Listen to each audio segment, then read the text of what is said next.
नमस्कार। द्वादशी कला राजनीति विज्ञान, पहला अध्याय न्याय। इसके बारे में हमने कल पढ़ा था जॉन रॉल्स के अज्ञानता के पर्दे के सिद्धांत के। अब आज उसके बाद उसके आगे है भारतीय राजनीतिक चिंतन में न्याय। प्राचीन भारतीय राजनीति व सामाजिक चिंतन में विद्यमान धर्म की धारणा एवं प्लेटो के न्याय सिद्धांत में समानता है। जैसे धर्म की प्राचीन भारतीय अवधारणा व्यक्ति को समाज में उसके नियत स्थान एवं निर्दिष्ट कर्तव्यों का अभिज्ञान कराती है। यह अवधारणा तत्कालीन सामाजिक व्यवस्था में सामंजस्य स्थापित करने का मूल मंत्र है। स्वधर्म का भाव व्यक्ति को उसके कर्तव्यों का बोध कराता है। व्यक्ति के अधिकारों व विशेष अधिकारों की उत्पत्ति स्वधर्म की पालना में ही निहित है। जैसे मनु, कौटिल्य, बृहस्पति, शुक्र, भारद्वाज, विदुर व सोमदेव ने राज्य व्यवस्था में न्याय को महत्वपूर्ण स्थान प्रदान किया है। जहाँ प्लेटो की न्याय की अवधारणा मूलतः राजनीति व सामाजिक थी, वहीं भारतीय चिंतन में न्याय के कानूनी रूप को स्वीकार कर लिया गया है। मनु व कौटिल्य दोनों ने ही न्याय की निष्पक्षता को राज्य व्यवस्था की आधारभूत प्रवृत्ति माना है। यथा भारतीय राजनीति चिंतन में न्याय अब न्याय के विविध रूप। न्याय के विविध रूपों में परंपरागत रूप में न्याय की दो धारणाएं प्रचलित रही है, एक नैतिक रही है, दूसरी कानूनी। हमने पढ़ा अभी प्लेटो के अनुसार वो नैतिकता पर है, तो कानूनी भारतीय व्यवस्था के अनुसार कानूनी। किंतु वर्तमान में सामाजिक एवं आर्थिक न्याय की धारणा भी महत्वपूर्ण हो गई है।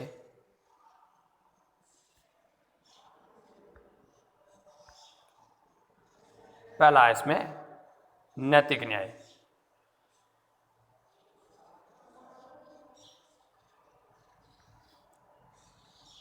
नैतिक न्याय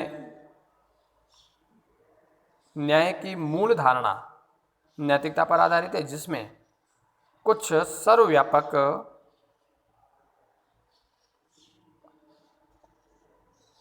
अपरिवर्तनीय तथा अंतिम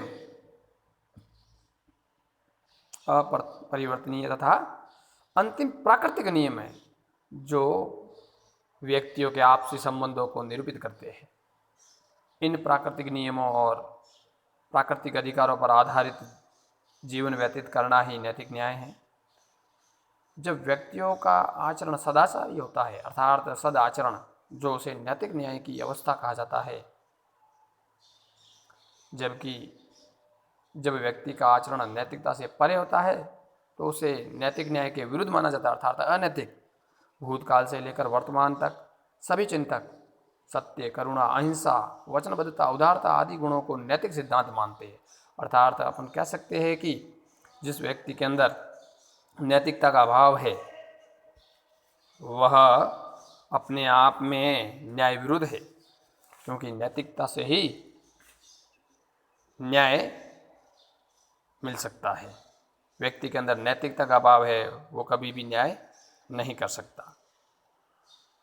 दूसरा बिंदु है कानूनी न्याय। राजनीतिक व्यवस्था में कानूनी व्यवस्था को न्याय व्यवस्था भी कहा गया। इसमें वे सभी नियम और कानून शामिल है जिनका भारतीय स्वाभाविक रूप से अनुसरण करते हैं।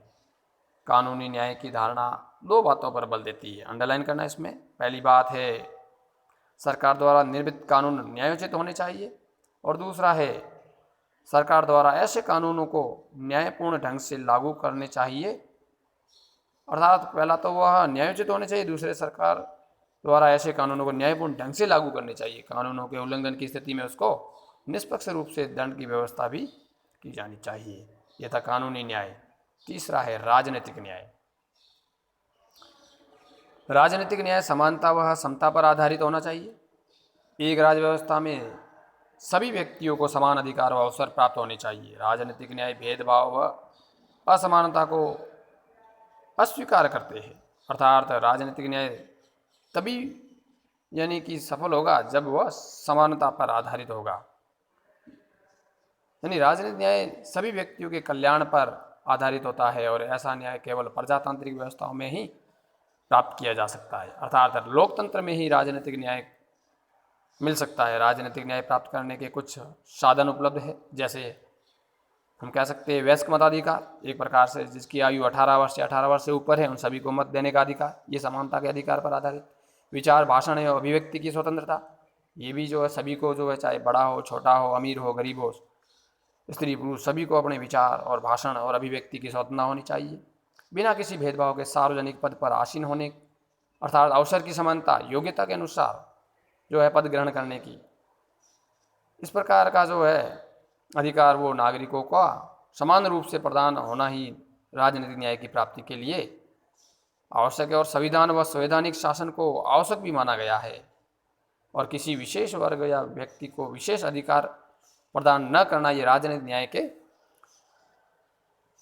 एक अन्य गुण भी है, यानी न्याय का एक अन्य गुण भी अपन मान सकता है। किसी विशेष को विशेष अधिकार नहीं, सभी को समान अधिकार, अर्थात जाति, धर्म, भाषा, लिंग आदि के साथ कोई भेदभाव न करते हुए सभी को अवसर की समानता और योग्यता के अनुसार जो है न्याय उपलब्ध करवाना ही क्या कहलाता है, राजनीतिक न्याय।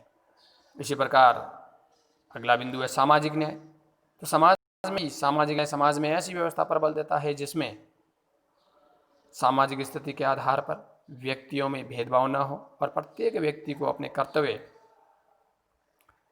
अपने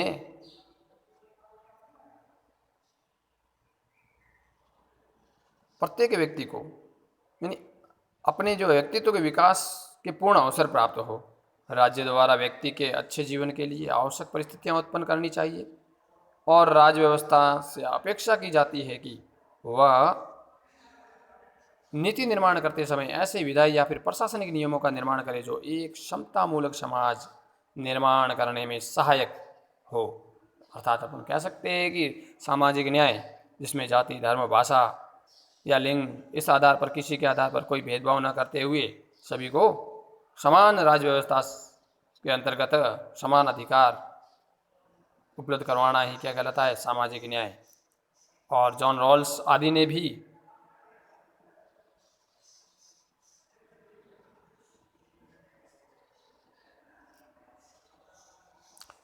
सामाजिक न्याय को विशेष महत्व दिया है।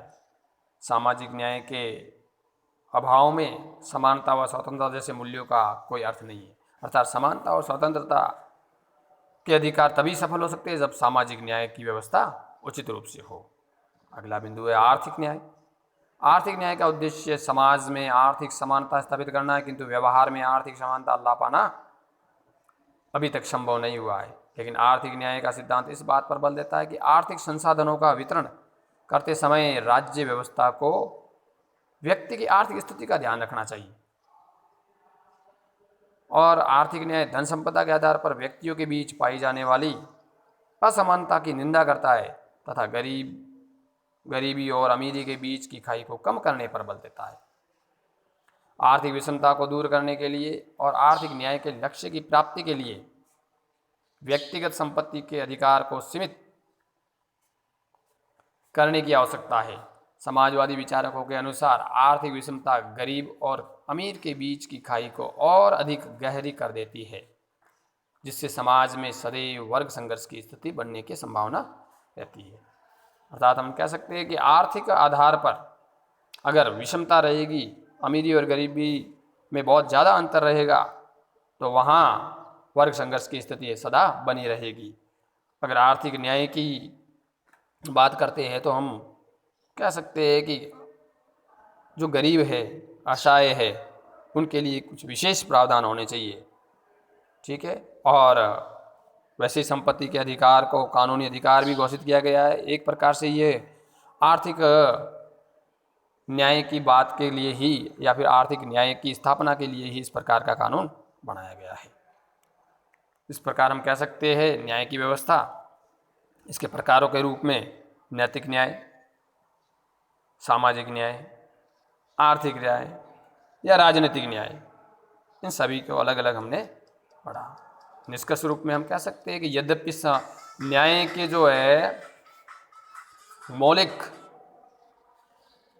स्वरूप में काफ़ी परिवर्तन हो चुका है, लेकिन न्याय का जो है लक्ष्य वो आज भी वही है जो सदियों पहले था। अर्थात न्याय के सिद्धांत का मुख्य सरोकार सामाजिक जीवन में लाभों और दायित्वों के तर्कसंगत वितरण से है। अर्थात न्याय की चर्चा केवल ऐसे समाज में प्रासंगिक होंगी जिसमें वस्तुओं, सेवाओं, अवसरों इत्यादि का अभाव हो और जहाँ प्रचलित कानूनों, अधिकारों, संपत्ति, संबंधों और नैतिक मान्यताओं की आलोचना करने और उनमें उपयुक्त परिवर्तनों की मांग करने की स्वतंत्रता और गुंजाइश हो। कुछ ऐसी प्रणालियाँ भी हो सकती है जिसमें न्याय की चर्चा निरर्थक होंगी। उदाहरण के लिए शुद्ध सत्तावादी प्रणाली के अंतर्गत संपूर्ण वितरण के मानदंड जो है पहले से ही निर्धारित होते हैं। वहाँ वितरण के नए मानदंड की तलाश करना आवश्यक नहीं है क्योंकि वो अनावश्यक है, पहले से तय है। फिर प्रतिस्पर्धात्मक प्रणाली के अंतर्गत सारा वितरण बाजार शक्तियों की परस्पर क्रिया से निर्धारित होता है, अतः वहाँ वितरण के नए मानदंडों को मान्यता नहीं दी जाती है। अंततः काल्पनिक साम्यवादी समाज के अंतर्गत अभाव की स्थिति ही समाप्त हो जाएगी और प्रत्येक व्यक्ति को अपनी अपनी आवश्यकता के अनुसार वो प्राप्त भी होगा।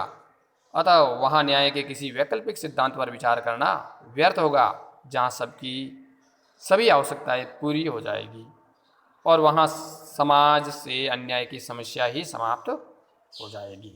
ये हमारा अध्याय पूरा हो चुका है और अब कुछ इसमें महत्वपूर्ण बिंदु है, वो आप महत्वपूर्ण बिंदु को देख लेना और कुछ इसके प्रश्न उत्तर है जो आप प्रश्न उत्तर इसके करना। इसके अबशद वाले हैं 5 प्रश्न, ये कर लेना। अति लघुतरात्मक 11 प्रश्न है, ये आप गृह कार्य के रूप में कर लेना। और लघुतरात्मक है, इनको भी आप जो है पहला और दूसरा प्रश्न वैसे ही आपको पहले से दिए हुए हैं और तीसरा, चौथा, पांचवा ऐसे ये 3 प्रश्न और कर लेना। बाकी निबंधात्मक प्रश्न अभी आवश्यकता नहीं है, इतने प्रश्न कर लेना। आगे कल पढ़ेंगे अगला अध्याय। धन्यवाद।